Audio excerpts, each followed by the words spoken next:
For me, 2018 was a pretty surprising year for the Pittsburgh Pirates. Throughout last offseason, they saw some big names like Garrett Cole and Andrew McCutchen. However, after selling some players that really helped them win in the past, they still finished with an 82-79 record. This marked their first winning season since 2015. Though many might not have very high expectations for 2019, like they did last year, I still think this team has the potential to be a playoff contender. Though, they still need to add a few pieces to the team. Most notably some relief pitching help, a platoon at third base, and some middle infield depth. So with that being said, let's get into how the Pirates can return to Buctober. The first issue they should try and resolve is some bullpen depth. The Pirates are losing 2 players to Tommy John surgery, and both would have likely ended up in the bullpen next year. That's Chad Kuhl and Edgar Santana.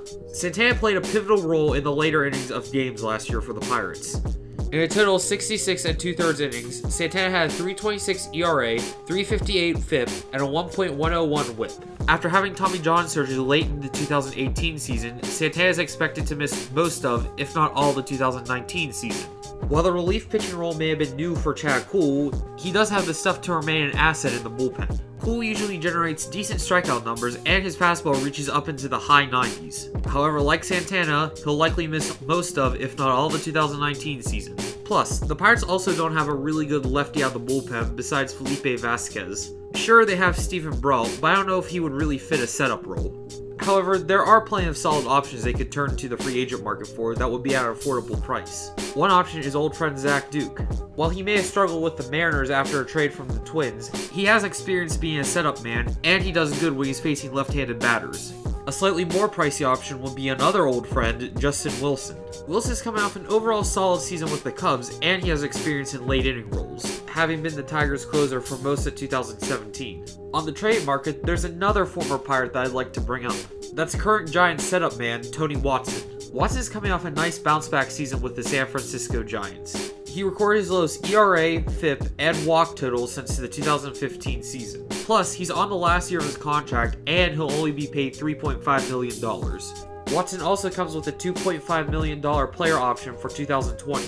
Given the value Watson can provide to a team, the Pirates would likely have to deal 2 or 3 of their mid-level prospects, or one slightly higher rated prospect. The other main concern for the Pirates should be a platoon for Colin Moran at third base. Last year, Moran did pretty good against right-handed pitchers. He had a .295 batting average and a .790 OPS against righties. Against left-handed pitchers, it was a completely different story. Moran only had a .177 batting average and a .503 OPS versus southpaws. The first player the Pirates will likely turn to is Jose Osuna. Coming up through the minors, Osuna was mainly a first baseman who could play some outfield. This season, however, the Pirates started having him play more third base in the minors. And if he produces anything similar to what he did in the minors versus left-handed pitchers, he could be a really good platoon partner. Last year, he had a .300 batting average and a .900 OPS versus lefties. Externally, the Pirates could try and sign Logan Forsythe. Even though he's coming off a rough 2018 where he split time with the Dodgers and Twins, he still has a solid .268 career batting average and a .784 career OPS versus left-handers. Plus, Forsythe brings experience at second base and first base, providing more depth at each position. But there is one other option I'd like to bring up that no one else is talking about, and that's 25-year-old utility man Pablo Reyes. Reyes was really impressive in his short September call-up stint last year. In only 63 plate appearances, Reyes had 3 home runs, a .293 batting average, and .832 OPS.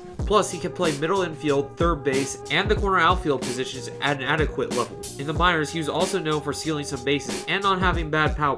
He's hit double digits in home runs twice and has stolen 15 or more stolen bases 5 times in his minor league career, which started in 2012. He's very comparable to Josh Harrison. He can play multiple positions, has some decent speed, can provide a little bit of power, and will bring a good batting average. The last place where the Pirates need to add to is middle infield. They're losing 2 players that have been fixtures on the Pirates roster for years now. That's Josh Harrison and Jordy Mercer. Though they have Jung Ho Kang returning from South Korea and a few prospects like Kevin Kramer and Kevin Newman on the roster that could fill in depth, they should add another piece. I already mentioned one potential option, Logan Forsythe, earlier, but I think a better option would be Jose Iglesias. Iglesias isn't going to provide much with the bat. He only has a 678 OPS, but he is going to provide a lot of defensive value. In his career, he has a 4.9 defensive WAR. He also has decent range given his 28 feet per second sprint rate. That also means he'd be a decent pinch runner if the Pirates would have to use him in that situation. Iglesias also brings some experience at third base. Even though he hasn't played an inning there since his rookie season in 2013, given his defensive ability, I do feel he'd be able to pick up third base again easily. Thank you everyone for watching this video. If you enjoyed, be sure to drop a like on the video, and if you're new, subscribe to the channel. If you would like to check out some articles, the link will be in the description, or check out some items in the shop, the link will be in the description as well. But thank you again to everyone for watching. Everybody always talking, haven't seen them make a way. I'm like, this. Like, why you talking on the man? Whatever you were saying, I just couldn't understand. Whatever